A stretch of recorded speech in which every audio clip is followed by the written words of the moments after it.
तो ग्रुपिंग समझ में आया?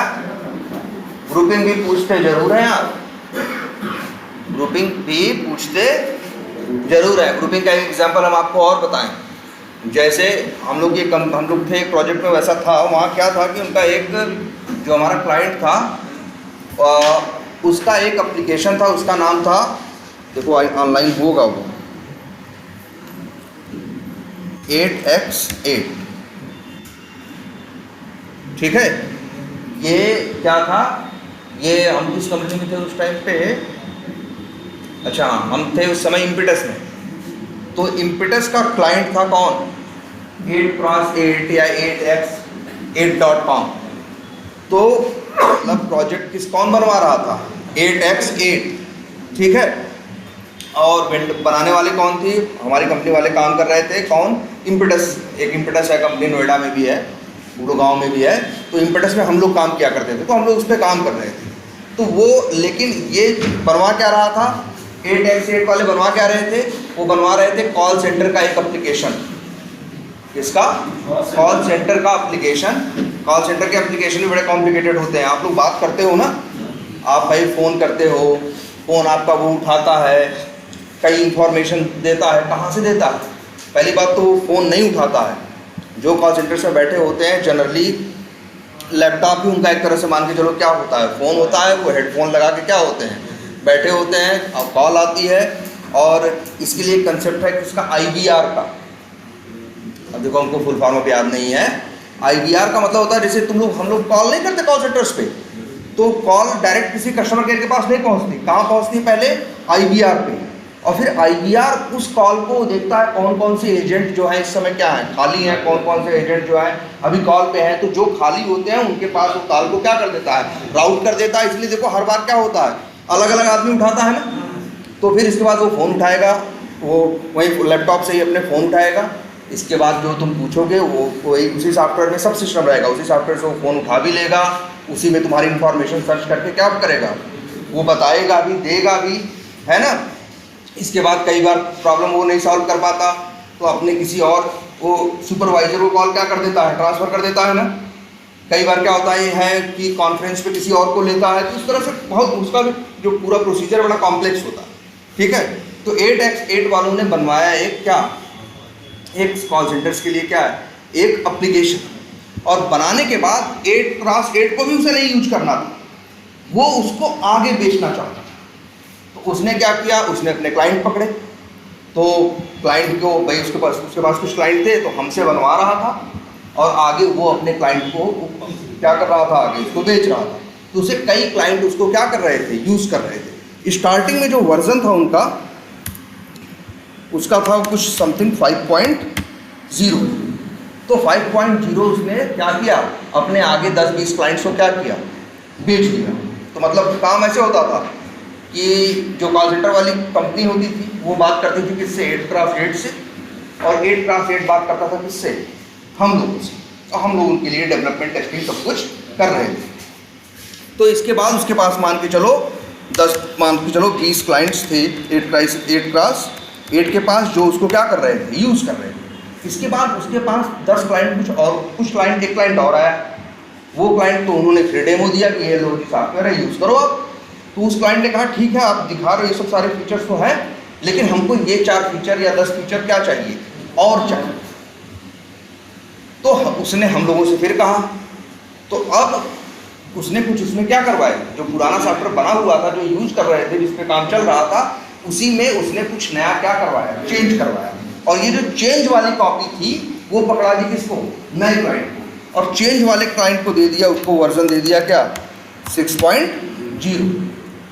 ऐसे उसको कुछ और क्लाइंट मिले जो कुछ और चेंज चाहते थे, तो उसने क्या कर दिया, उसमें फिर चेंज करवा के एक नया वर्जन कर दिया क्या, 7.0।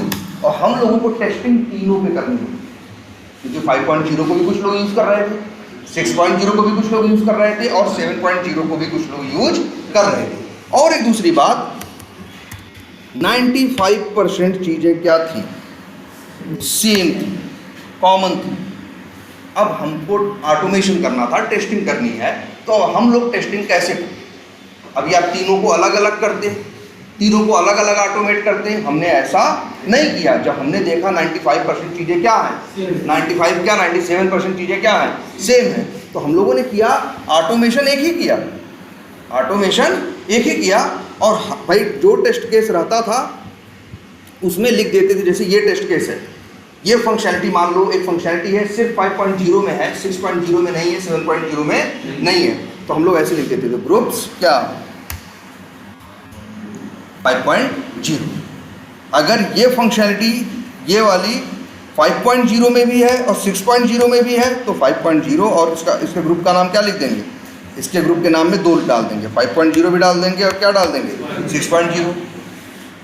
तो 95% टेस्ट केसेस में तो ग्रुप का नाम लिखा था 5.0, 6.0, 7.0। कुछ ऐसी फंक्शनैलिटी थी जिनमें क्या लिखा था सिर्फ 6.0 क्योंकि वो 6 में थी और 5 में नहीं थी, 7 में नहीं थी। कुछ ऐसी भी थी जो सिर्फ 7 की थी, उस पर क्या लिखा था 7.0। हमसे जब टेस्टिंग करने के लिए कहते थे कि भाई कहते थे कि बिल्ड आई है या चेंज आया है इसमें 6.0 में, तो हम लोग बस इतना ही करते थे भाई, ऑटोमेटिक एक ही जगह करके सब रखा था, बस रन करने के टाइम पे आया करते थे और ओपन करते थे क्या अपनी testng.xml और ग्रुप्स यहाँ देने के बाद नेम, जैसे अगर हमसे कहा गया 6.0 पे टेस्टिंग करो तो यहाँ ग्रुप्स देते थे क्या, जब हम रन करते थे तो वो सारे टेस्ट केस जहाँ 6.0 का नाम आता था वो चलते थे। जो ऐसे थे जो सिर्फ 5.0 में फंक्शनैलिटी थी लेकिन 6 में और 7 में नहीं थी, या जो सिर्फ 7 में थी 5 और 6 में नहीं थी, तब वो नहीं चला करते थे। तो यहाँ वहाँ पे भी इसका कंसेप्ट था ग्रुपिंग का, अदरवाइज हम लोग परेशान हो जाते हैं ना, ढूंढते कौन सा चलाना है कौन सा नहीं चलाना है। अब हम लोग जब ऑटोमेट कर रहे थे तभी हम लोग लिख देते थे कि ये टेस्ट केस किस ग्रुप का मेंबर है, और इसके बाद भाई ये तीनों ग्रुप में आता है या सिर्फ एक में आता है या 5 और 6 में आता है, उसके हिसाब से हम लोगों ने ग्रुप का नाम हर टेस्ट केस के ऊपर लिख दिया था। और जब रन करना होता था ईजिली यहाँ से या तो 5 प्रोवाइड करते, तो 5 पे टेस्टिंग करनी है तो 5.0 देते थे, रन करते थे, चलता था। वो एक एग्जाम्पल था। और दूसरा जो सबसे कॉमन एग्जाम्पल है वो यही है जो हमने आपको बताया। कौन सा? अक्सर कंपनियों में ऐसा मिलेगा कि लोग क्या किए होंगे, स्मोक और रिग्रेशन 2 ग्रुप तो क्या होते हैं, बन ही जाते हैं, क्योंकि बहुत सी फंक्शनैलिटी स्मोक की होती है और बहुत सी किसकी होती हैं, रिग्रेशन की होती है, बहुत सी किसकी होती हैं, दोनों की होती हैं। जैसा है वैसा हम क्या कर देंगे, लिख देंगे। जब हमसे कहेंगे स्मोक चलाओ तो हम स्मोक चला देंगे, जब कहेंगे रिग्रेशन चलाओ तो हम क्या चला देंगे, रिग्रेशन चला देंगे। क्लियर है ये? अच्छा, ये बना हुआ है आपका फ्रेमवर्क, चल रहा है ना, और यहाँ से चलाएंगे तो चलेगा।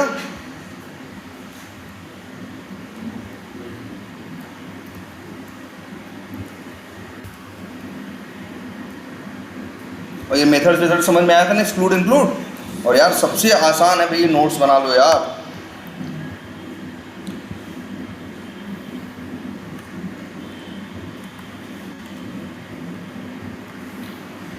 चलो ये चल रहा है, सब कुछ सही है, और ग्रुप भी समझ में आ गया, हटा दें।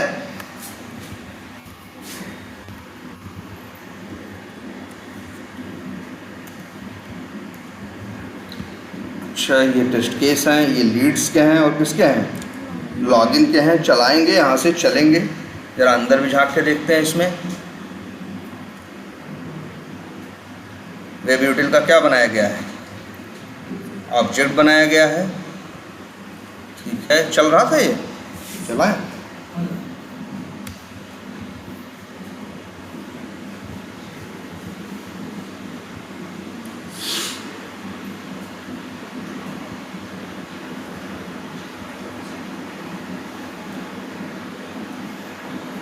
जो भी होगा, पहले कौन सा चलेगा, 2 प्रोजेक्ट क्यों लॉन्च हुए भाई, 2 क्यों लॉन्च हुए, 2 इसलिए लॉन्च हुए होंगे क्योंकि 2 जगह हम लोगों ने क्या कर दिया होगा, न्यू क्रोम ड्राइव में। तो ये क्यों हुआ होगा जानते हो? एक हम लोगों ने बनाया है ना, ये कौन सा,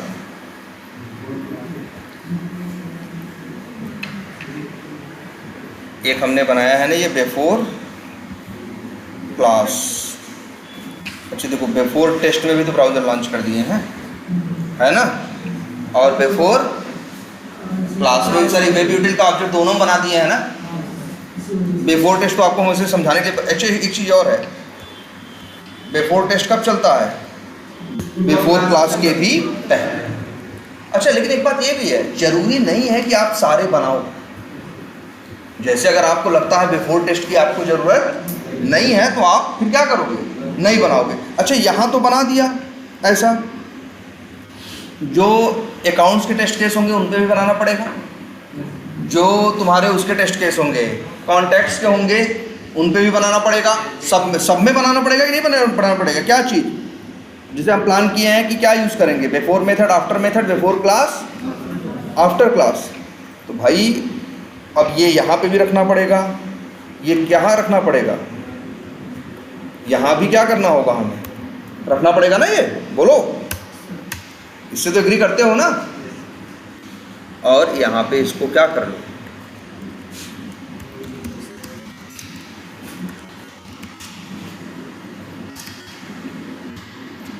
सही हो गया ना? तीसरा बनाओगे उसमें बिफोर आफ्टर डालोगे, ये बिफोर क्लास आफ्टर क्लास हर जगह डालोगे कि नहीं डालोगे?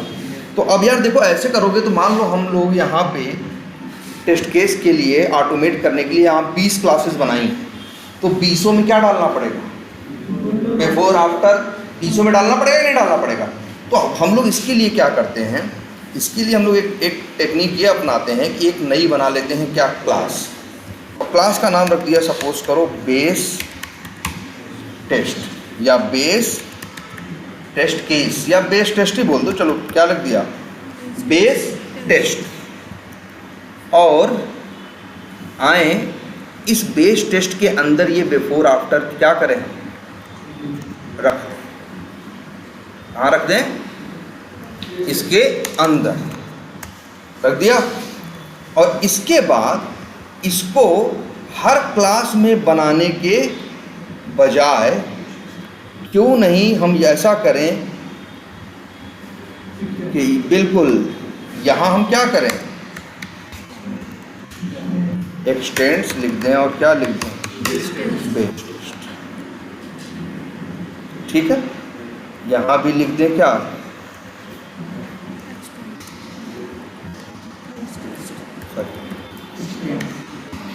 तो बताओ 20 जगह बनाने से बच गए कि नहीं बच गए?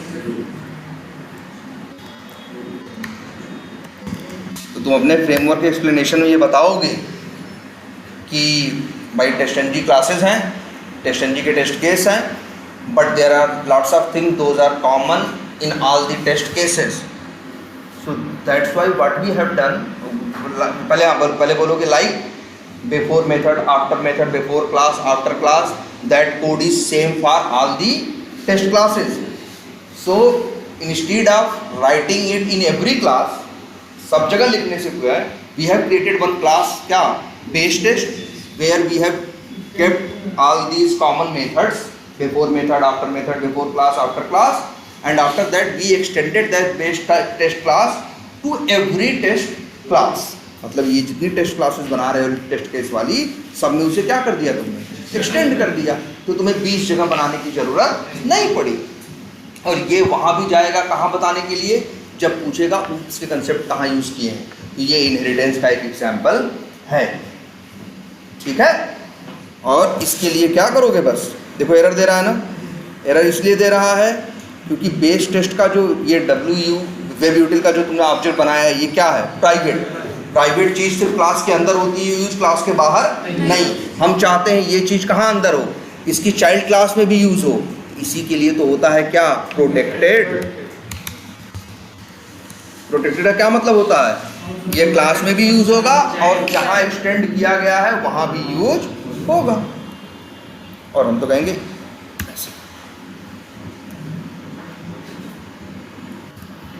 ये WU OBJ कहाँ से आ रहा है, क्लास के अंदर से नहीं आ रहा है, कहाँ से आ रहा है, बेस टेस्ट। और ये अब बढ़िया से चलेगा। तो अब आपको बिफोर आफ्टर हर जगह बनाने की ज़रूरत नहीं है। बिफोर आफ्टर वाले जितने मेथड्स है एक क्लास में बना के रख दो और उस क्लास को हर टेस्ट केस वाली क्लास के अंदर क्या कर दो, एक्सटेंड कर दो, खत्म बस। और ये WU OBJ जो बना रहे हो, ये भी चाहते हो वो लोग यूज़ करें, तो इसे क्या बना दिया हमने, प्रोटेक्टेड बना दिया, बात ही खत्म। क्लियर है ये? तो ये हाँ क्रोम ब्राउज़र कहाँ लॉन्च किया है? अच्छा, लॉगिन में। हाँ भाई, इसको हटाओ तब, हम तो कहेंगे इसकी ज़रूरत अब। अच्छा, ये इनकरेक्ट वाला है क्या?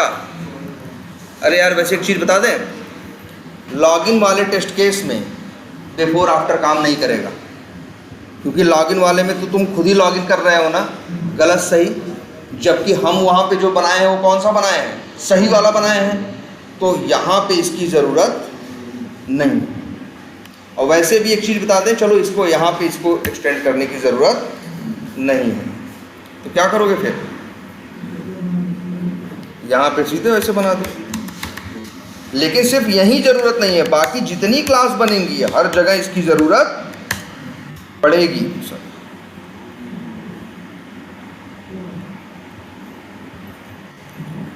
और कितनी क्लासेस बनेंगी? हम लोग एक एक मॉड्यूल के लिए एक एक क्लास बना रहे हैं ना, उसमें 50 मॉड्यूल हैं, तो हम लोग कितनी क्लास बनाएंगे? अगर सब मॉड्यूल 50 हैं, अगर मॉड्यूल सब मॉड्यूल मिला के सब कितने हैं? 40-50 हैं, तो यहाँ 40-50 बनेंगे। और सबको लॉगिन की ज़रूरत पड़ेगी, सबको लॉग आउट की पड़ेगी, सबको किसकी ज़रूरत पड़ेगी? ब्राउज़र लॉन्च करने की पड़ेगी, सबको किसकी पड़ेगी? और वो करने की, ब्राउज़र क्या करने की? क्लोज करने की ज़रूरत पड़ेगी। तो सब में काम आएगा, लेकिन लॉगिन टेस्ट केस में एक्सटेंड करने का कोई बहुत मतलब नहीं। क्लियर है आप सबको? सर, लॉगिन वाले पे डायरेक्ट ही लॉन्च करेंगे, मतलब वैलिड क्रेडेंशियल और इनवैलिड क्रेडेंशियल। हाँ, और अच्छा ऐसा भी कर सकते हो, एक काम करते हैं, ज़रा ध्यान देते हैं। लॉगिन वाले में क्या करना चाहते हो, पहले ये बताओ। चलो ये भी देखो तब थोड़ा। लॉगिन वाले में बिफोर क्लास की ज़रूरत पड़ेगी कि नहीं पड़ेगी? लॉगिन वाले को पड़ेगी। बिफोर क्लास में हम लोग क्या कर रहे हैं? ब्राउज़र लॉन्च कर रहे हैं।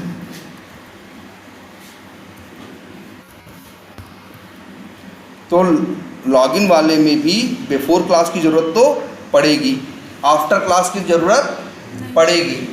आफ्टर क्लास की पड़ेगी भाई, क्लोज तो करना है अंतिम में, लेकिन उसकी ज़रूरत नहीं पड़ेगी।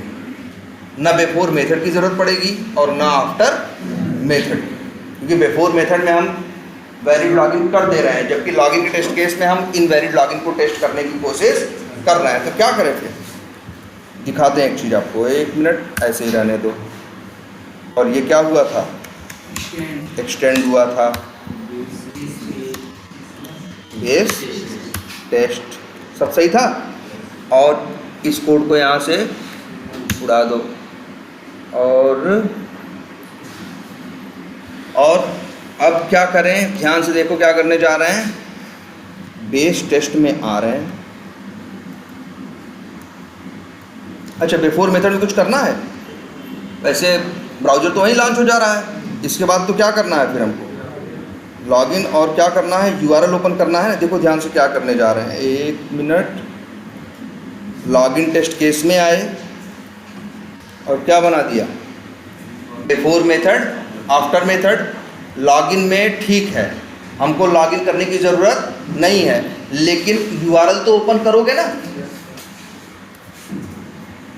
और लॉग आउट करने की ज़रूरत है नहीं, ऐसे कर दो। अब ये क्या हुआ? ध्यान से देखो यार, बेस टेस्ट में भी सेम नेम का मेथड है बिफोर टेस्ट केस, है कि नहीं है? और आफ्टर टेस्ट केस, और यही सेम नेम का मेथड हमने लॉगिन में नहीं बना दिया है, तो ओवरराइडिंग नहीं हो जाएगी?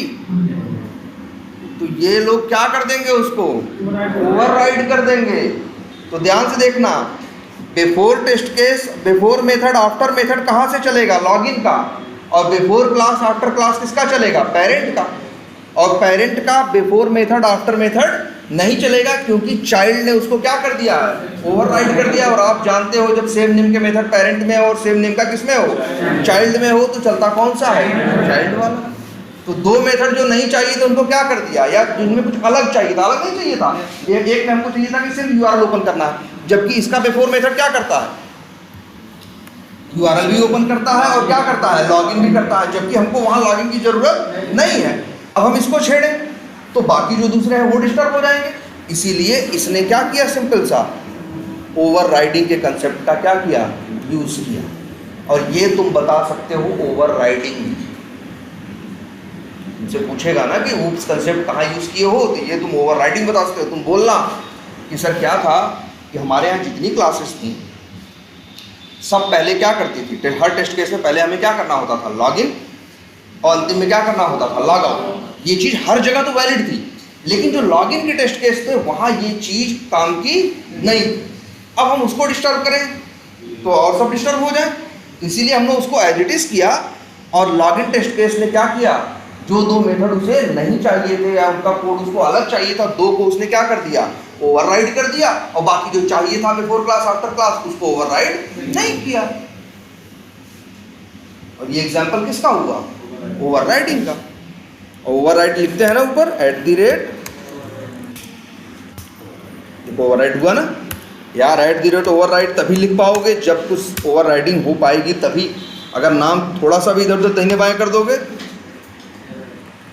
तो फिर क्या आएगा, एरर आएगा। अब ओवरराइडिंग संभव नहीं। वो कह रहा है कि अगर ओवरराइड करना है भाई तो जाओ पेरेंट के अंदर भी सेम नेम का मेथड क्या करो, बनाओ, तब तो ओवरराइडिंग होगी। ओवरराइडिंग के लिए पेरेंट और चाइल्ड के मेथड का नाम क्या होना चाहिए, मेथड का नाम सेम होना चाहिए, रिटर्न टाइप सेम होना चाहिए और पैरामीटर भी सेम होना चाहिए, तभी ओवरराइडिंग होती है। क्लियर है ये? बस देखो हो गया।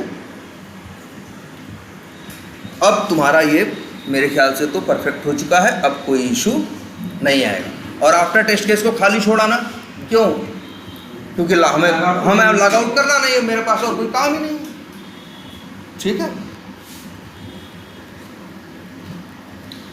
चलो इतना तो हो गया।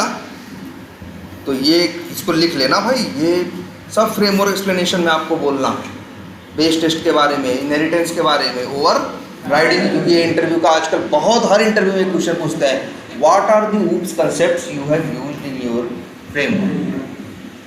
तो तुम सोचो, अब तुम इनहेरिटेंस बता ले जाओगे ना, ये बता ले जाओगे, दूसरा तुम बता ले जाओगे क्या, ओवर राइडिंग, और तीसरा तुम बता ले जाओगे क्या, वो गेटर सेटर वाला इनकैप्सुलेशन भी कर रहे हैं ना, वो 3 हो गए।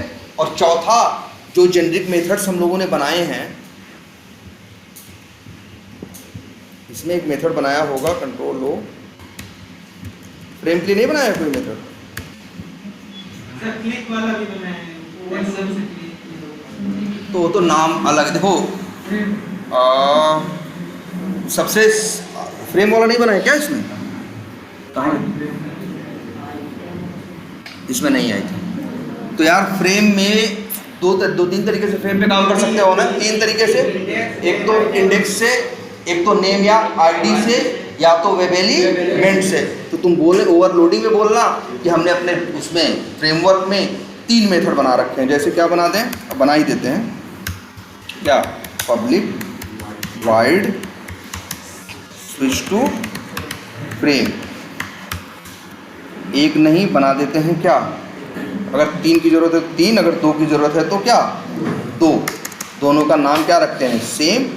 एक में भेज देते हैं क्या, इंडेक्स नंबर, और एक में भेज देते हैं क्या, वेब एलिमेंट। और यहाँ क्या लिख दें, driver dot switch to dot frame, और ये यूज़ कर लेते हैं driver dot switch to dot frame, और वो एलिमेंट भेज रहे हैं ना पैरामीटर में। तो ये किसका एग्जांपल हो गया, ओवरलोडिंग का। तो ओवरलोडिंग भी मिल गई आपको, ओवरराइडिंग मिल गया, एक्सटेंड वाला मिल गया, 3 चीज, और एक चौथी चीज क्या मिल गई, इनकैप्सुलेशन। तो बताओ जी, ये 4 कंसेप्ट हम लोगों ने यूज किए हैं। तो वो पूछेगा कहाँ कहाँ क्यों यूज किया है, तो बता देना कि भाई बेस टेस्ट बनाया था इनहेरिटेंस के लिए, इनहेरिटेंस के लिए तो ओआर वाला कंसेप्ट भी इनहेरिटेंस का यूज कर रहा था। इनकैप्सुलेशन बनाया था क्योंकि वेब एलिमेंट को हम प्राइवेट रख रहे थे, बाहर यूज करना था, तो हम क्या बनाए थे, गेटर, है ना। और इसके बाद ओवरराइडिंग का बता ही दिया बेस टेस्ट में एक एग्जांपल। लॉगिन वाला भी बताना, भाई सबको लॉगिन चाहिए था लेकिन उसको लॉगिन नहीं चाहिए था क्योंकि हाँ लॉगिन का ही टेस्ट केस था वो, है ना। एब्स्ट्रैक्शन, हाँ अब एब्स्ट्रैक्शन के लिए क्या आएंगे, जब हम एब्स्ट्रैक्ट मेथड या एब्स्ट्रैक्ट क्लास, तो वो भी देखते हैं कहीं बनाएंगे। ठीक है, इतना क्लियर हो गया। और बेस टेस्ट समझ में आ गया, ग्रुपिंग समझ में आ गया, सब पूछा जाएगा, याद रखना। हाँ बिल्कुल देखो जब इनकैप्सुलेशन होगा तो उसके अंदर डेटा हाइडिंग होगी, हाँ होगा ही, और प्लस एब्स्ट्रैक्शन भी होगा। एब्स्ट्रैक्शन का मतलब क्या होता है, जब कॉल मतलब जिस चीज़ को यूज करना है उसको डायरेक्ट यूज करने के बजाय किसी और को कॉल करें, वो अंदर से किसी और को यूज करे। जैसे जब हम गेटर यूज करते हैं तो हम तो गेटर मेथड यूज करते हैं, और वो मेथड अंदर जाके क्या यूज करता है, वेरिएबल को यूज करता है। असली काम तो वेरिएबल का होता है, लेकिन वेरिएबल को डायरेक्टली यूज करने के बजाय हम मेथड कॉल करते हैं, उससे हम वेरिएबल की वैल्यू पाते हैं। तो ये भी क्या है, एक टाइप का एब्स्ट्रैक्शन ही है। ठीक है, कितना क्लियर है? तो अच्छा ये बताओ किस ब्राउज़र पे चल रहा है? मेथड बनाया गया है क्या कोई?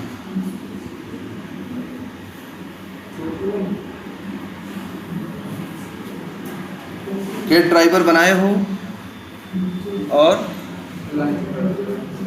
Set driver. लॉन्च ब्राउज़र में क्या लिखे हो? ये लॉन्च ब्राउज़र कॉल कहाँ करते हो यार? चलो देखते हैं अपना ये फ्रेमवर्क कहाँ गया। ये देखो हम लोग लॉन्च ब्राउज़र कहीं कॉल कर रहे हैं सर वहाँ पे बिफोर मेथड ये ना। तो बताओ भाई, यहाँ कॉल तो कर रहे हो लेकिन यहाँ क्या भेज रहे हो? क्रोम ना। तो किस पे चलेगा? क्रोम पे। कोई कहेगा जी किस पे चलाओ? फायरफॉक्स पे। तो यहाँ आके क्रोम की जगह क्या करो? फायरफॉक्स। मतलब तुम्हें अपने क्लास के अंदर आना पड़ेगा कि नहीं आना? जबकि चलाने के लिए क्लास के अंदर जाते हो नहीं, चलाने तो यहीं चला सकते हो ना। तो अगर सोचो हम ऐसा कुछ करें कि जिस ब्राउज़र पे चलाना है वो यहाँ बताएं। ध्यान से सोचो, कई बार क्या होता है हम ऑटोमेशन कर देते, हम लोग ऑटोमेशन करते हैं लेकिन हम ऑटोमेशन को चलाते नहीं। चलाने के लिए दे दिया जाता है किसको? मैनुअल टीम को। भैया जब तुमको टेस्टिंग की ज़रूरत पड़े तो लो ये प्रोजेक्ट तुमको दे दे रहे हैं, तुम अपने सिस्टम पे क्या कर लिया, क्या कर लेना, चला लेना। मतलब चलाने की जिम्मेदारी कौन ले रहा है? मैनुअल वाले। और उनको ऑटोमेट करने की जिम्मेदारी किसकी है? ऑटोमेशन वाले की। अब मैनुअल वाले को तो ज़्यादा जावा नहीं आती, तो उसको ये सिखाना, ये सब सिखाना बड़ा मुश्किल है कि जाओ क्लास में मेथड में फलाना करो डिमाका करो। लेकिन उसको एक्सएमएल समझाना क्या है? आसान है कि भाई देखो तुमको ज़्यादा ड्रामा नहीं करना, तुमको चलाना है ना, बस यही एक फाइल याद रखना, इसी फाइल से चलेगा। और जब किस ब्राउज़र को पूछेगा कि भैया हमको तो कभी कभी क्रोम पे कहते हैं चलाने को, कभी किस पे चलाना होता है? फायरफॉक्स पे। तो क्या करें? तो हम चाहते हैं यहीं से कोई सिस्टम दे, यहीं से बताएं उसे कि किस ब्राउज़र पे रन करना है और किस ब्राउज़र पे रन नहीं करना है। तो इसके लिए तो यहाँ से मतलब हम चाहते हैं यहाँ वैल्यू दें और ये वैल्यू वहाँ पहुँचे कहाँ? मेथड के अंदर। क्योंकि ब्राउज़र लॉन्च करना तो किसकी जिम्मेदारी है? यहाँ की है ना। इसके लिए अब देखो ध्यान से, टेस्टंजी में एक और टैग चलता है जिसका नाम है पैरामीटर। ठीक। और पैरामीटर, इसके बाद पैरामीटर को दे सकते हो क्या? नेम। नेम बराबर दे दिया हमने क्या? ब्राउज़र। इसके बाद एक पैरामीटर दिया, एक और दिया वैल्यू, इक्वल टू दे दिया क्या हम? क्रोम या फायरफॉक्स जिसको हमें चलाना। अब ये देखो वैल्यू यहाँ क्रोम दी है, ये वैल्यू उठ के वहाँ जाएगी कहाँ? अब आए कहाँ? बेस टेस्ट के अंदर। यहाँ क्रोम लिखा है ना। अब इसके ऊपर लिखा हमने, ध्यान से देखो, एक और एक एनोटेशन होती है जिसका नाम होता है पैरामीटर्स।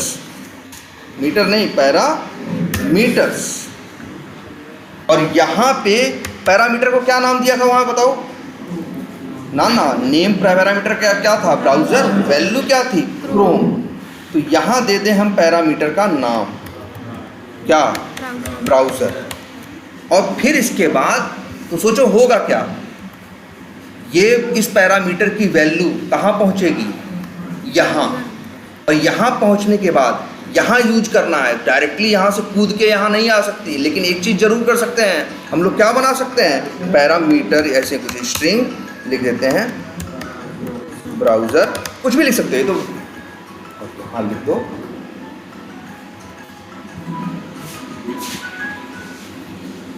हेलो, हाँ हाँ हाँ वो तो चेंज करो बेहतर है। अच्छा तब हाँ ठीक है। कृपया कर बताएं। हेलो हेलो अब समझ आ रही है? अब सोचो कोड में कहीं क्रोम लिखा है, क्रोम या फायरफॉक्स कहाँ लिखना है? इस XML फाइल के अंदर। तो 9 एनोटेशन सीखे थे ना, आज एक 10वीं एनोटेशन भी देखिए जिसका नाम क्या है, @parameters। इस एनोटेशन के थ्रू मतलब चाहें तो पैरामीटर्स टैग का वहाँ पैरामीटर टैग का यूज़ करें और यहाँ पैरामीटर्स किसका यूज़ करें, एनोटेशन का। तो वो वैल्यू वहाँ से ट्रांसफ़र होके कहाँ आएगी, यहाँ से आएगी यहाँ और यहाँ से चली जाएगी अंदर। अब किस ब्राउज़र पे चलाना है इसके लिए कोड में कुछ भी करने की ज़रूरत नहीं है। इसी XML से हम बताएंगे कि क्रोम पे चलाना है कि किस पे चलाना है, फायरफॉक्स। ये भाई ये इंटरव्यू में कई बार पूछते हैं कि how to pass the value from XML file to Java code. यही तो हो रहा है, वैल्यू कहाँ है, XML के अंदर, और पास होके कहाँ आ रही है, जावा कोड में आ रही है कि नहीं आ रही है। तो उसके लिए इसी कंसेप्ट का हम लोग यूज़ करते हैं। और ऐसा मत सोचना कि सर जी ये पैरामीटर से बिफोर क्लास में, भाई बिफोर क्लास में ही ज़रूरत थी इसलिए हमने क्या किया, इसको बिफोर क्लास में दिया। अगर तुम्हें लगता है टेस्ट केस में किसी पैरामीटर की ज़रूरत है तो टेस्ट केस में भी तुम क्या लिख सकते हो, तो वो वैल्यू, लेकिन हाँ वो वैल्यू यहाँ से ट्रांसफ़र होके आएगी तो यहाँ लेने के लिए भी एक पैरामीटर होना चाहिए, तभी तो वैल्यू उससे इस पे आएगी फिर अंदर जाएगी। हमने पैरामीटर्स कहाँ लिखा, बिफोर क्लास में, क्योंकि बिफोर क्लास में ही हम ब्राउज़र क्या कर रहे थे, लॉन्च कर रहे थे। और ऐसा नहीं सिर्फ यही, कई बार और पैरामीटर भी होते हैं, जैसे देखते हैं। अच्छा यार ये देखो एक चीज़ और बता दें, अच्छा एक पैरामीटर और दे दे, मान लो यहीं से कोई कहे ब्राउज़र का नाम भी दो, यहीं से बोल दे हमको क्या दो, URL भी यहीं से दो, क्या दो, URL भी यहीं से दो। तो ये पैरामीटर और बना सकते हैं, इसका नाम क्या रख सकते हैं, URL, और इसमें URL की हम क्या दे दें, वैल्यू दे दें जो देनी है। और फिर इसके बाद जहाँ उठाना हो, जैसे उठाना कहाँ पे है, बिफोर मेथड के अंदर, तो यहीं लिख दें क्या, @parameters और फिर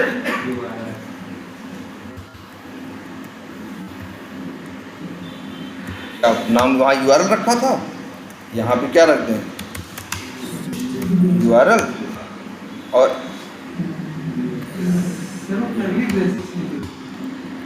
कर्ली, देखो यहाँ कर्ली ब्रेसेस में नहीं लिखा था, यहाँ कर्ली ब्रेसेस में लिखा है। कर्ली ब्रेसेस में इसलिए लिखा है क्योंकि एक टेस्ट केस के एक के अंदर तुम एक से ज़्यादा पैरामीटर भी भेज सकते हो।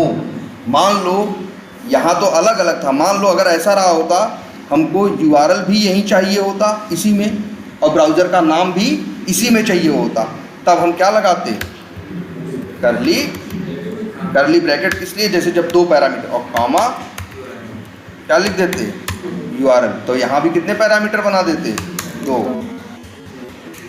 तो दोनों की वैल्यू इस मेथड के अंदर ट्रैवल करके पहुंच जाती।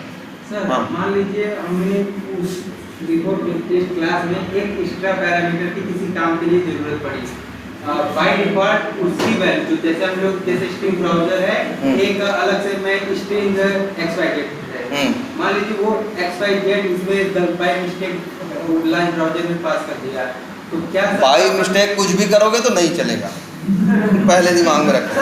अब एक मिनट बैठो, अब जैसे ये भी है, तुम वहाँ जो पैरामीटर का नाम दे रहे हो, यहाँ का पैरामीटर का नाम गलत मैच नहीं करेगा तो भी एरर आएगी। यहाँ दो पैरामीटर दे रहे हो लेकिन यहाँ दो पैरामीटर नहीं दे रहे हो, तब भी एरर आएगी। यहाँ दो पैरामीटर बता रहे हो, यहाँ 3 भेज रहे हो, तब भी एरर आएगी। पहले ध्यान से सोचो, इस मेथड को तुम नहीं कॉल करने वाले हो, ये अपने आप चलता है ना यार। तुम कॉल करो तो अपने हिसाब से 1-2 पैरामीटर घटा दो और बढ़ा दो, तुम्हारे हाथ में तो कॉल करना है ही नहीं, इसको तो कौन कॉल करता है, तुम चलाते हो क्या इसको, तुम बस चला देते हो, इसके बाद मैनेज कौन करता है, टेस्टएनजी। तो भैया अगर यहाँ से 2 आ रहे हैं तो यहाँ लेने के लिए भी कितने होने चाहिए, 2। अगर यहाँ 1 है तो एरर आएगी, नहीं चलेगा, रन करोगे एरर दे देगा। वो यहाँ से 2 भेज रहे हो, यहाँ 3, तो 3 बना दोगे। तो भाई आखिर बताओ इसको कॉल कौन, इसको चलाता कौन है? Test engine. टेस्ट इंजन के पास है 2 पैरामीटर और तुम कह रहे हो हमको चाहिए कितने? 3। तो कहाँ से चलेगा, है ना? और एक बात होगी भाई, पैरामीटर तो दे दिए, अब तुम जैसे 2 पैरामीटर दे दिया, मान लो 1 ही दे दिए, चलो 1 ही रखते हैं, हमारे काम के हिसाब से तो हमें कितने चाहिए? 1 ही। लेकिन अब भाई तुम इसको यहाँ से नहीं चला पाओगे। तुम सोचो कि लीड्स टेस्ट केस को डायरेक्टली यहाँ से चला दें तो चला नहीं पाओगे, क्योंकि पैरामीटर तो कहाँ से आ रहा है? XML से, और तुम XML से चला ही नहीं रहे हो, तुम तो कहाँ से चला रहे हो? सीधे क्लास को। और जब ये क्लास चलेगी, बेस टेस्ट चलेगा, पैरामीटर बेचारा पाएगा नहीं, क्योंकि पैरामीटर कौन दे रहा है? XML। चलाओगे XML से तभी तो पैरामीटर आएगा। अब देखो, पैरामीटर देने का एक नुकसान है भाई, अब पैरामीटर अगर दे दिए हो तुम, तो अब तुम्हारी मजबूरी है, अब तुम सोचो यहाँ से चला ले तो चलेगा नहीं, तुरंत एरर देगा, कहेगा मेरा पैरामीटर कहाँ गया। देखो तुरंत एरर बोलेगा, और ध्यान से पढ़ोगे तो ये बात भी लिखी होगी।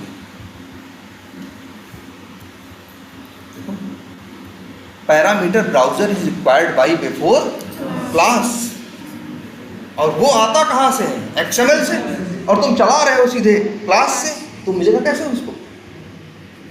तो भैया अगर पैरामीटराइजेशन कर दोगे XML से, तो अब तुम्हारी मजबूरी है कि चलाना तुम्हें कहाँ से होगा?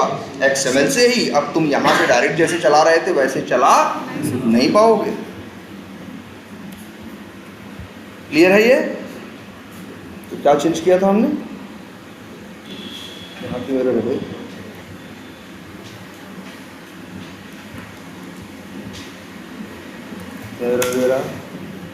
अच्छा, बिफोर टेस्ट केस में पैरामीटर डाल दिया क्या भाई तुमने?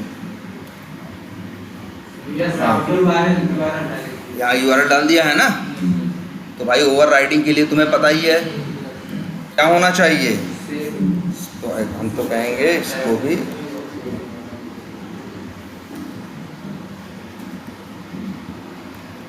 ओवरराइडिंग तो तभी होगी ना जब पैरामीटर क्या करेगा? सेम होगा।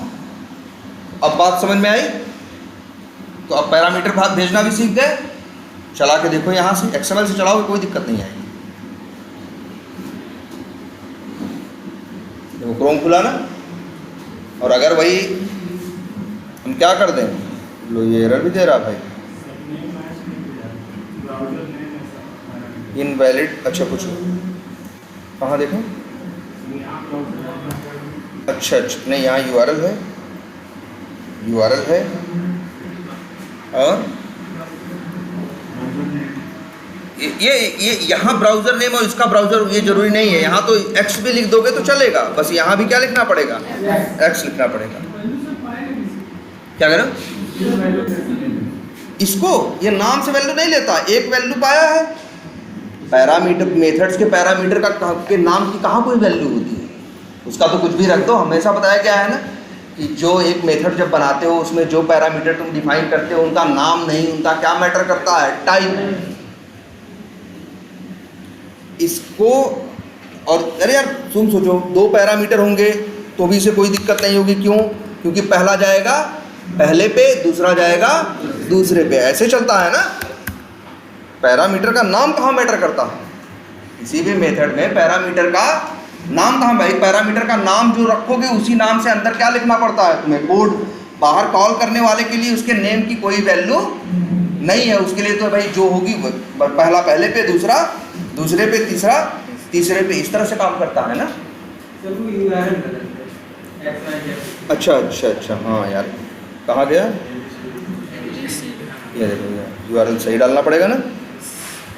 आ जाते हैं, कहाँ गया?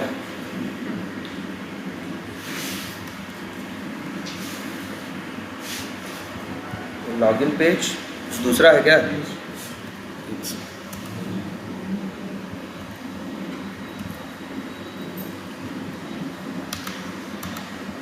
सही करते हैं, क्या है?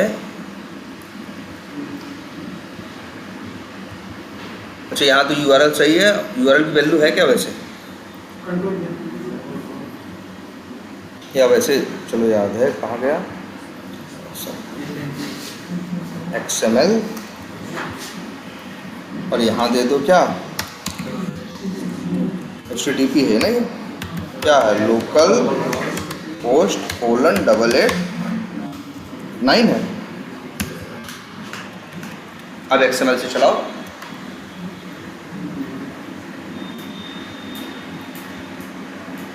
ना। अब पहले पहला चलेगा, फिर दूसरा। दोनों क्लासेस एक एक करके क्या होंगी, चलेंगे, कोई इशू नहीं आएगा, कोई कंफ्यूजन इसमें।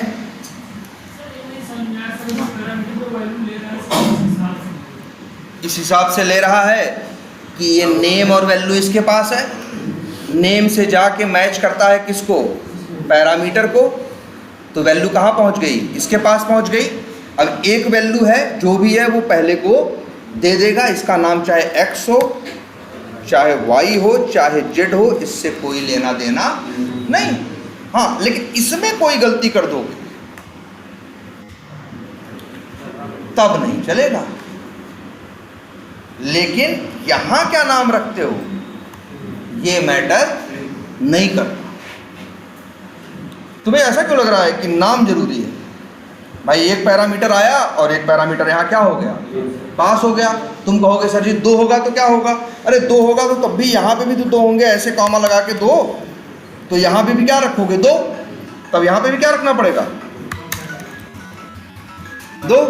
ब्राउजर की वैल्यू आएगी किस पे, x पे, और ब्लैंक की वैल्यू किस पे आएगी, y पे।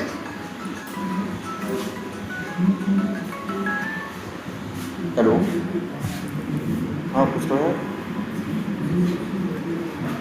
हाँ यार, अभी 1 दिन का और टाइम है, थोड़ा वहीं सफाई में टाइम लग रहा है प्रॉपर सेटअप करने में। कौन बोल रहे हो? अच्छा हाँ, बस 1 दिन और रुको बस, ठीक है। बोलो, अब बात समझ में आई? बिल्कुल, और ब्राउजर अपनी वैल्यू किसको दे देगा, x को। और अगर ये जरूरी होता कि वहां पे भी ब्राउजर लिखो और यहाँ पे भी क्या लिखो, ब्राउजर लिखो, तो इसकी क्या जरूरत थी? वो वैल्यू वहां से कहाँ आती है, इसके पास, यहाँ से फिर किसके पास जाती है, इसके पास, और यहाँ क्या नाम है ये मैटर नहीं करता, ठीक है।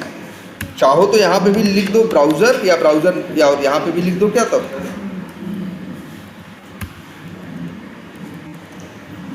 क्लियर है ये। तो चलो, टेस्टनजी में ये भी एक चीज हो गई है ना। और टेस्टनजी में एक फीचर इसका बचता है पैरेललाइजेशन का। कई बार इंटरव्यू में पूछेंगे पैरेलल टेस्टिंग, पैरेललाइजेशन, या फिर तुमसे कहेंगे वो क्या, मल्टी थ्रेडिंग। 2-3 कंसेप्ट का नाम लेंगे। पहले समझो ये है क्या है। ये सिंपल सा ये कंसेप्ट कि अगर अभी तुम रन करते हो तो क्या होगा, पहले ये वाली क्लास चलेगी, इसके अंदर मान लो कितने टेस्ट केस है, 4, तो पहले इसके चारों चल जाएंगे, फिर किसको उठाएगा, दूसरे को, फिर दूसरे में 3 है तो इसके 3 चलेंगे। ऐसे होता है ना। अगर हम चाहें तो ऐसा भी कर सकते हैं कि ये भी चल रहा हो वो भी चल रहा हो एक साथ। इसी को तो कहते हैं क्या, पैरेलल। इसी को बोलते हैं क्या, पैरेलल एग्जीक्यूशन। तुमसे इंटरव्यू में पूछेंगे how to do parallel execution, या पैरेलल एग्जीक्यूशन तुम अपने प्रोजेक्ट में कैसे करते थे। मतलब क्या है इसका, समझ रहे हो? ये क्लास भी चलेगी, इसके टेस्ट केस भी चल रहे होंगे, और साथ ही साथ इसके भी। अभी क्या होता है, पहले क्या चलता है, ये वाला, जब ये चल के खत्म होगा तो कौन सा चलता है, दूसरा। ऐसे होता है ना। अगर मान लो यहाँ 20 क्लास है तो क्या होगा, पहले ये चलेगा और फिर क्या चलेगा, फिर दूसरा, फिर तीसरा, फिर चौथा, फिर 5वां। अगर हम चाहें कि 4 क्लास इकट्ठे चलना शुरू हो जाए तो इसका एक फ़ायदा होगा ना। मान लो 20 क्लास हैं, एक क्लास ऑन एवरेज 20 मिनट लेती है, तो कितना टाइम लगेगा, 20 × 20 कितना, 400 मिनट। लगभग 6.5 घंटे बाद मेरे पास रिपोर्ट आएगी 20 क्लासेस की, कौन पास हुआ कौन फेल हुआ। लेकिन अगर हम पैरेललाइजेशन कर दें कुछ ऐसा कि एक साथ 4 चले, तो जानते हो क्या होगा, जब रन करोगे ना तो एक नहीं चलाएगा, 4 ठूक डालेगा एक साथ, और चारों को क्या कर देगा, रन कर देगा। भाई सिस्टम में इतनी रैम और इतना सब कुछ खाली रहता है कि 4 को आराम से क्या कर सके, वो चला सके। अब वो 4 चलेंगे, जैसे ही कोई एक मान लो 4 में से कोई जल्दी खत्म हो रहा है कोई देर में, जो जल्दी खत्म हो जाएगा तो अब कितने बच रहे हैं चलने वाले, 3 ही चल रहे हैं, तो फिर जो 16 बचे हैं उसमें से क्या करेगा, एक और खींच के उसको चलाना क्या कर देगा। तो एक टाइम पे 4 चलेंगे तो एक तरह से तुम्हारी स्पीड लगभग 4 गुना क्या हो जाएगी, बढ़ जाएगी। जो रिपोर्ट तुमको 400 मिनट में आ रही थी वो तुम 100 मिनट 125 मिनट के अंदर पा जाओगे। मतलब कहाँ 6.5 घंटे में रिपोर्ट आती, कहाँ 1.5 घंटे 2 घंटे बाद ही तुमको रिपोर्ट मिल गई। तो इससे क्या हो गया, फास्ट हो गया कि नहीं हो गया। इसके लिए ही लोग यूज करते हैं किसका, पैरेललाइजेशन का। कैसे देखते हैं, 2 क्लासेस हैं अभी तुम्हारे पास। देखो हम क्या लिखने जा रहे हैं, सूट नेम क्या है, ये है। अब लिखते हैं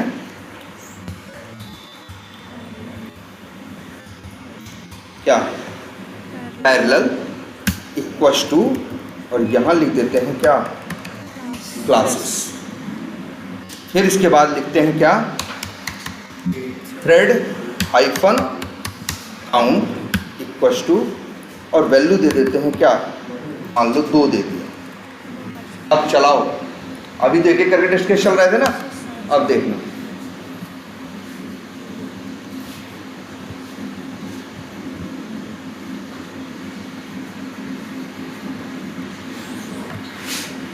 अब मतलब पहला अभी खत्म भी नहीं होगा तब तक दूसरा चलना स्टार्ट हो जाएगा। थोड़ा बहुत तो डिले होगा ही, एकदम एग्जैक्टली एक साथ ही नहीं चलेंगे। लेकिन मान लो पहला टेस्ट केस है वो चल रहा है 3 मिनट ले रहा है, तो अभी वैसे क्या होता था, चलेगा पहला खत्म होगा 3 मिनट बाद तो दूसरा क्या होगा, स्टार्ट होगा। अब ऐसा नहीं होगा, पहला चल रहा है तब से देखोगे 10-20 सेकंड में क्या हो गया, दूसरा भी स्टार्ट हो गया। ठीक है, तो दोनों साथ साथ चलेंगे। तो जो रिपोर्ट तुमको क्या आती बाद में आती, वही रिपोर्ट क्या हो जाएगी तुमको पहले में। यही क्या है, पैरेललाइजेशन है।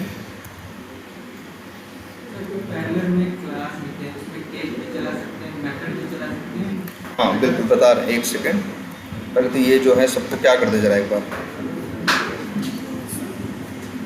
तो ये बात समझ में आई। ये इंटरव्यू में पूछते हैं कि how to do parallel execution.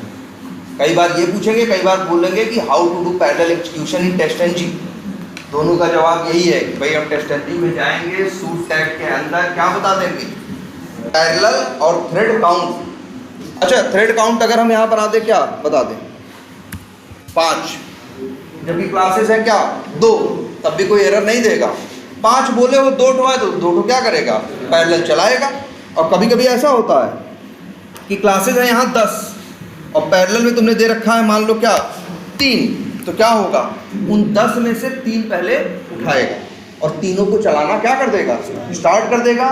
3 में से जैसे कोई खत्म होगा तो जो 10 में से 7 बचे हैं ना, उसमें से एक और लेके चलाना शुरू कर देगा। मतलब एट ए टाइम हमेशा कितने चलेंगे, 3। तो याद रखना ये थ्रेड काउंट और क्या, पैरेलल।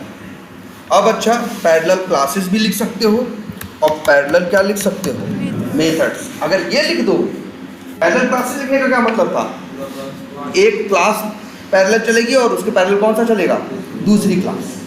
जबकि पैरेलल अगर मेथड्स डाल दोगे, देखो क्लास तो 2 हैं लेकिन मेथड शायद कितने हैं, 4 हैं ना। मेथड कितने हैं, 4 है ना तुम्हारे पास।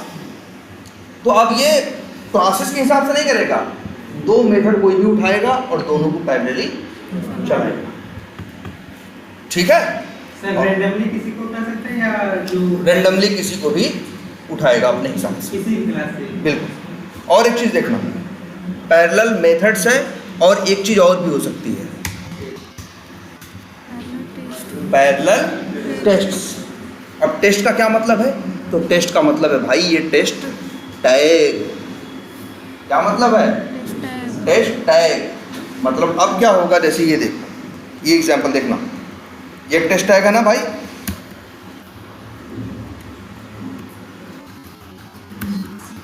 देखो ध्यान से, यहाँ पे कई चीज़ें समझने वाली। देखो ये क्या है, टेस्ट टैग है ना, ये कितने टेस्ट केस रन करेगा, कितनी क्लासेस रन करेगा, 2।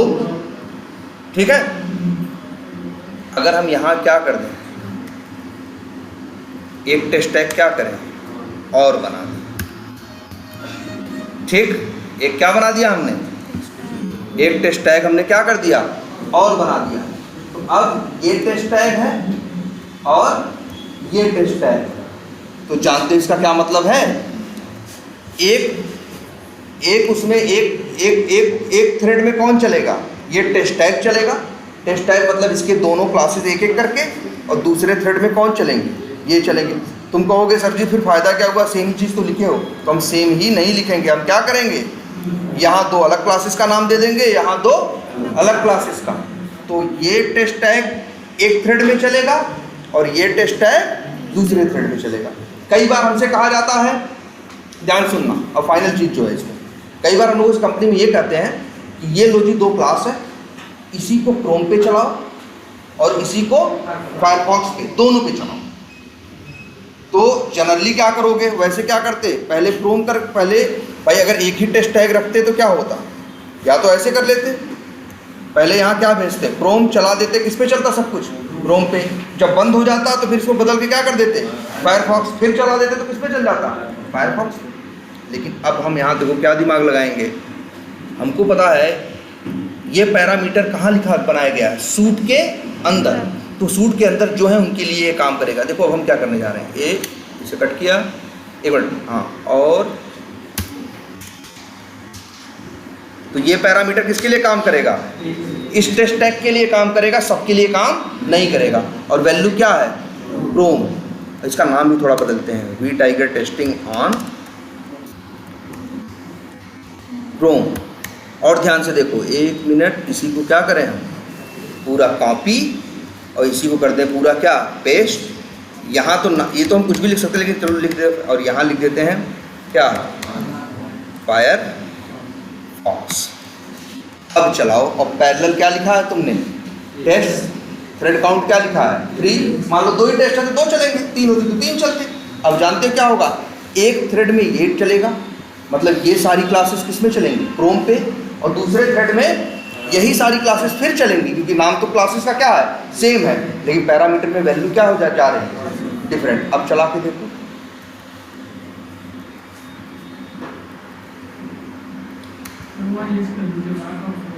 अच्छा फायरफॉक्स है नहीं, क्रोम तो खुल गया। एक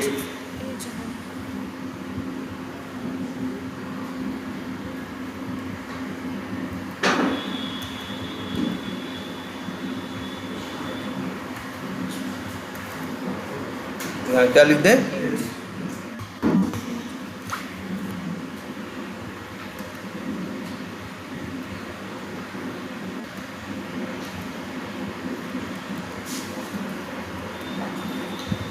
पैरेलल क्या लिखा है हमने, टेस्ट लिखा है, थ्रेड काउंट क्या लिखा है, 3 लिखा है।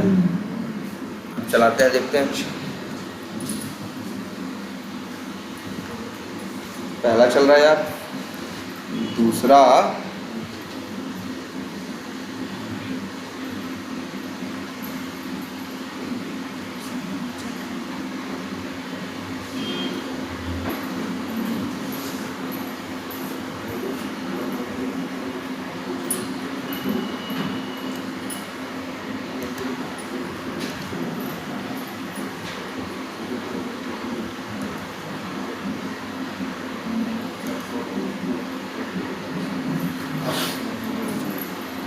दूसरा भी। अभी देखो, अभी पहला चल के खत्म नहीं हुआ है, पहले में तो पहले टेस्ट टैग के अंदर तो कई टेस्ट केस है ना, अभी पहला चल ही रहा है, तब तक दूसरा। अगर ये पैरेलल वाला यूज नहीं किए होते तो क्या होता, पहले पूरा क्रोम पे चल जाता वो टेस्ट टैग, फिर किसका नंबर आता, एज का। लेकिन अब क्या है भाई, ये एकदम एग्जैक्ट सेम ही नहीं चलेंगे, थोड़ा क्या होगा, 10-20 सेकंड 30 सेकंड का क्या हो सकता है, डिफरेंस हो सकता है। लेकिन ये क्या है, पैरेलली दोनों, देखो दोनों ब्राउजर खुले हैं कि नहीं खुले हैं। अगर ये कंसेप्ट, अगर यही लिख दे, अच्छा यहाँ लिख दे थ्रेड काउंट क्या, इसका मतलब क्या हुआ, एक बार में एक ही चलेगा। पहले कौन सा चलेगा, क्रोम, इसमें क्या एरर है भाई, अच्छा कोई एलिमेंट लोकेट, शायद एक्स बार क्या होगा, गलत होगा, इस वजह से। अब बात समझ में आई। अब एक चीज़ ये देखो, पहले तो हाँ एक चीज़ जान लेना, क्या होता है ये थ्रेड, क्या होता है, थ्रेड दिख रहा है, थ्रेड काउंट। तो पहले ये जान लो, जब तुम जावा का कोई प्रोग्राम रन करते हो तो चलता है जावा का एक प्रोसेस। क्या चलता है? प्रोसेस। और उस प्रोसेस के अंदर चलती है एक थ्रेड। क्या चलती है? एक थ्रेड। जब एक थ्रेड चलती है तभी तो तुम जब रन करते हो चीज़ें तो एक एक करके चलती हैं तुम्हारी, पहले पहला टेस्ट केस, दूसरा, तीसरा, इस हिसाब से ना। लेकिन एक कंसेप्ट होता है किसका? मल्टी थ्रेडिंग का। मल्टी का मतलब भाई, अब देखो मल्टी थ्रेडिंग कंसेप्ट क्या कहता है कि जावा में चाहो तो तुम ऐसा कर सकते हो, जैसे अगर हमको मान लो मेरे पास 10 टेस्ट केस हों, अगर वन थ्रेड में चलाएंगे तो क्या होगा?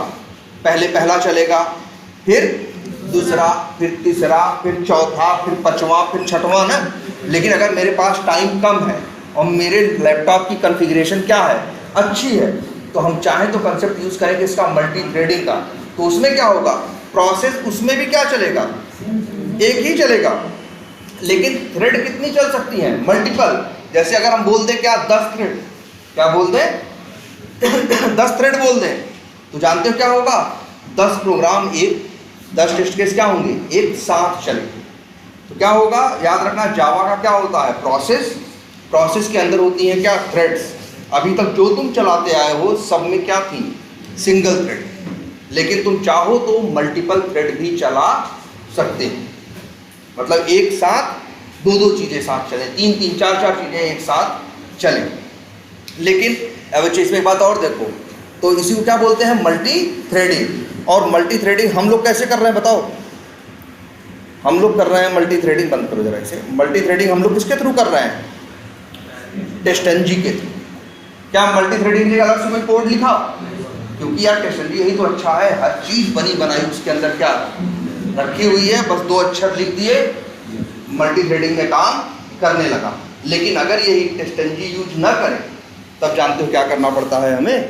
अगर हमको तब मल्टी थ्रेडिंग करनी पड़ती है, याद रखना, ये बोलना तुमसे इंटरव्यू में कई बार पूछेगा कि अगर टेस्टनजी यूज न करें तब कैसे मल्टीपल थ्रेड में चलाओगे? तो याद रखना, जावा में एक इंटरफेस है, उसका नाम है, क्या नाम है? रनेबल। तो जब हमें खुद से मल्टी थ्रेडिंग करनी होती है, मतलब अगर हम टेस्टनजी की हेल्प ना लें तो हमें क्या करना होता है मालूम है? रनेबल एक क्या है? पहले याद रखना, क्या इंटरफेस है। तो इस रनेबल इंटरफेस को पहले हम एक क्लास बनाएंगे, उस क्लास के अंदर रनेबल इंटरफेस को क्या करेंगे? इंप्लीमेंट करेंगे। कुछ ऐसा देखते हैं, दिखाते हैं। मतलब ये वर्ड याद रखना, वो पूछेगा तुमसे कई बार कि भाई अगर टेस्टनजी नहीं यूज़ करोगे तो मल्टी थ्रेडिंग कैसे करोगे? तब आप ऐसे करें, मान लो एक क्लास का नाम कुछ भी रख दें। क्या रख दिया? एक्स रख दिया, और एक्स लिखेंगे, फिर क्या लिखेंगे? इम्प्लीमेंट्स, और फिर लिखेंगे क्या? रनेबल। एक इंटरफेस है ना, आई लिखा है।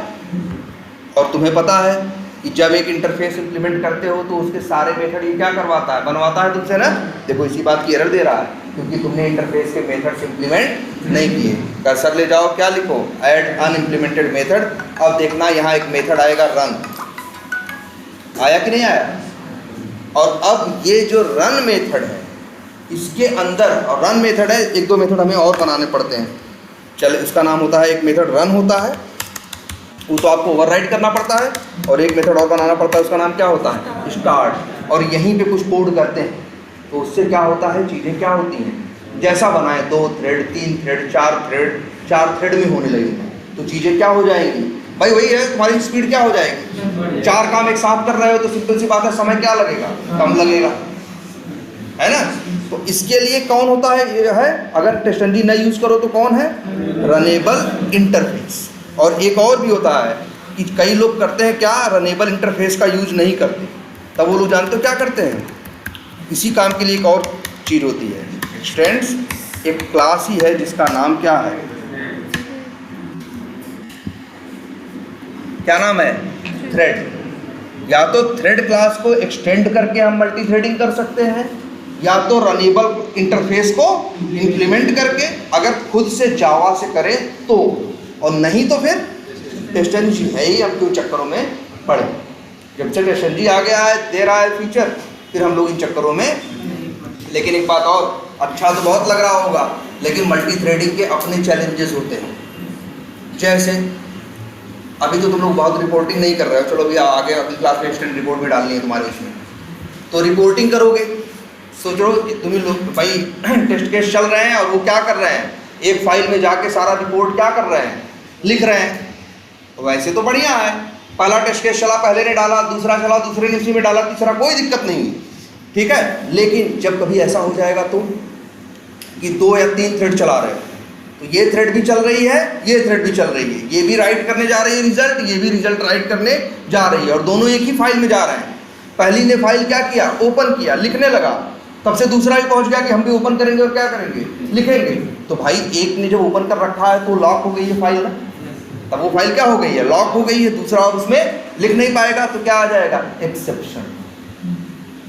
ये चैलेंज आता है जब मल्टी थ्रेडिंग करोगे। देखो जैसे मल्टी थ्रेडिंग करेंगे तो लिखने में चैलेंज आता है, पढ़ने में चैलेंज नहीं आता। मतलब जैसे एक ही चीज को ये थ्रेड भी पढ़ना चाहे, ये थ्रेड भी पढ़ना चाहे, दोनों लोग उसकी वैल्यू क्या कर सकते हैं, निकाल सकते हैं। लेकिन अगर दोनों लोग वैल्यू उसकी चेंज करने के लिए उसको कोड लिखा है, तो एक गया कुछ करने के लिए, तब से कौन पहुंच गया, दूसरा भी। अभी वो चेंज भी कर रहा था, तब से दूसरा भी चेंज करे, दूसरा कर पाएगा भाई। जब दूसरा पहला खाली करेगा तब तो दूसरा क्या करेगा, जाके लिखेगा या जाके कुछ चेंज करेगा, तब क्या आ जाएगी, एक्सेप्शन। ये एक चैलेंज, इसीलिए याद करो, स्टार्टिंग में रिक्रूटर ने तो जरूर नाम लिया होगा इस वर्ड का, सिंक्रोनाइज करके बताया था। सिंक्रोनाइज ब्लॉक या सिंक्रोनाइज मेथड, मतलब भाई जैसे ये मेथड है, इसी में हम एक वर्ड यूज करते हैं पब्लिक वाइड, और क्या लिखते हैं,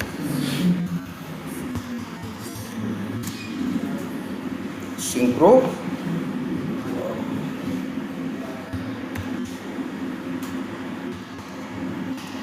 तुम्हें गलत है क्या भाई,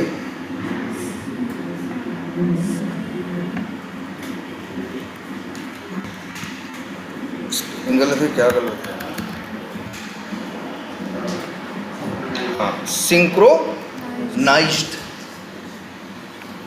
ये जानते हो क्या करता है, जब किसी मेथड पे जाता है तो ये इसीलिए सिंक्रोनाइज्ड होता है। जब कभी प्रोग्राम में, जैसे ये एक मेथड, इसी मेथड को वो थ्रेड भी यूज कर रहा है और इसी मेथड को वो भी, जब सिंक्रोनाइज्ड लग जाता है तो एक थ्रेड जब अंदर जाएगा और दूसरा थ्रेड भी चलाने पहुंचेगा तो चलाएगा नहीं, वेट करेगा, जब पहला निकलेगा तब दूसरा अंदर जाएगा, तब प्रॉब्लम नहीं हो। नहीं तो पता चला एक कोड लिखा है कहीं कुछ करने का, ये भी पहुंच गया वही काम करने और वो भी, पता चला उसने ओपन किया जिससे चीज़ क्या हो गई, लॉक हो गई, और दूसरा भी पहुंच गया, तो दूसरा कैसे लिख पाएगा। लेकिन जब यही सिंक्रोनाइज्ड लिख दोगे तो क्या होगा, इस मेथड में अगर एक थ्रेड गई है, एक थ्रेड अंदर गया है और दूसरा थ्रेड भी पहुंचा, तो अंदर जाएगा नहीं, दूसरा थ्रेड वेट करेगा किसका, पहले के बाहर निकलने का, तब दूसरा अंदर जाएगा। इसी को क्या कहते हैं, वो पूछेंगे कई बार इंटरव्यू में पूछ सकते हैं, जैसे 2 थ्रेड चल रही हैं, अगर दिक्कत आई तो, 2 थ्रेड चल रही हैं अगर दिक्कत आई तो उसमें कहोगे, इसीलिए जहाँ पे हमें लग रहा है कि दिक्कत आ सकती है उस मेथड को क्या कर देंगे, सिंक्रोनाइज कर देंगे। इससे क्या होगा, जब पहला अंदर जाएगा तो उस टाइम पे दूसरा अंदर नहीं जाएगा, जब वो पहला बाहर निकलेगा तभी दूसरा अंदर जाएगा। ठीक है, चलो सिंक्रोनाइज्ड रहने दो, ठीक है। तो जब भी मल्टी थ्रेडिंग करते हैं तो सिंक्रोनाइज्ड का भी यूज करते हैं, नहीं करेंगे तो फिर क्या हो, दिक्कत हो। लेकिन हर जगह नहीं, पता चला हम बनाए हैं 50 मेथड, 50 में से 2 ही मेथड ऐसे हैं जो जाके किसी फाइल में क्या करते हैं, कुछ लिखते हैं, तो भाई लिखने में ही दिक्कत आएगी ना, क्योंकि एक ओपन कर लेगा तो दूसरा कैसे लिखेगा, ठीक है। तो उन 2 मेथड को सिंक्रोनाइज करेंगे, बाकी 48 को सिंक्रोनाइज करने की कोई ज़रूरत नहीं है, ठीक है। तो चलो इतना ही रखते हैं।